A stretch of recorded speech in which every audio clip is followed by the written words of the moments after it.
This is where I'm from, Sudbury, Ontario, home of the Big Nickel. We are in the heart of the Canadian Shield, the land of rocks and trees and lakes. You're looking at a mining town. Sudbury was originally called St. Anne of the Pines.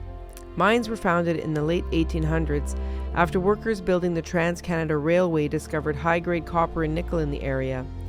Forests were cleared and the lumber either exported or burned in enormous roasting beds where they were ignited into fires hot enough to melt the rock, releasing both precious metal and large amounts of sulfur. After 100 years of this, they built our iconic smokestack to move the acid rain farther away from the city. The solution to pollution is, of course, dilution for a time. I was born in 1970 into this blackened landscape. I vividly remember the taste of sulfuric acid on my tongue at recess in elementary school. I've been a pharmacist for over 30 years, and what I've noticed is that we're getting into a lot of trouble with chronic illness. And these chronic illnesses show up in the form of depression, addiction, cardiovascular disease, which is heart attacks and strokes, diabetes. One of the big markers that we can see very obviously with our eyes is all the extra weight we've been gaining as a culture. And this extra weight, it doesn't usually show up overnight. But if it were to show up overnight, this is a pretty good example of how it would feel. Frank Rassico is a geologist that came and introduced himself. This is his old geology vest, and he brought it to me and it was weighted down with 30 pounds of rocks. These rocks represent to me all of the things that might be contributing to our overall weight gain. Maybe it's not just eating too much and not getting enough exercise. There are many, many reasons that we have collected these rocks in our pockets. So I asked Myles, because if I load myself up with 30 pounds of rocks, there's not a chance I'm doing anything else. So we met Myles up at Dynamic Earth, and you can see what happens when you weigh yourself down with all of these controllable and uncontrollable factors in your life. This is what 5 pounds of fat looks like.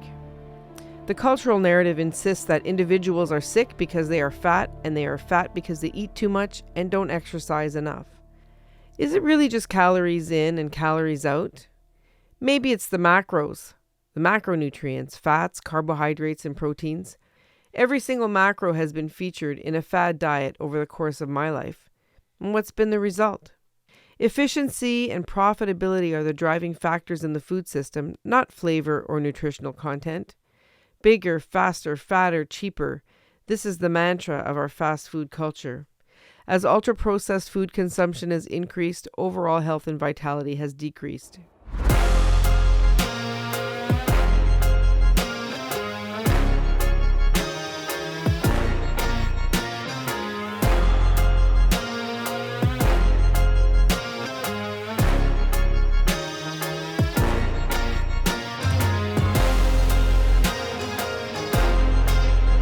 So tell me, where do you feel it when you're running with the vest on?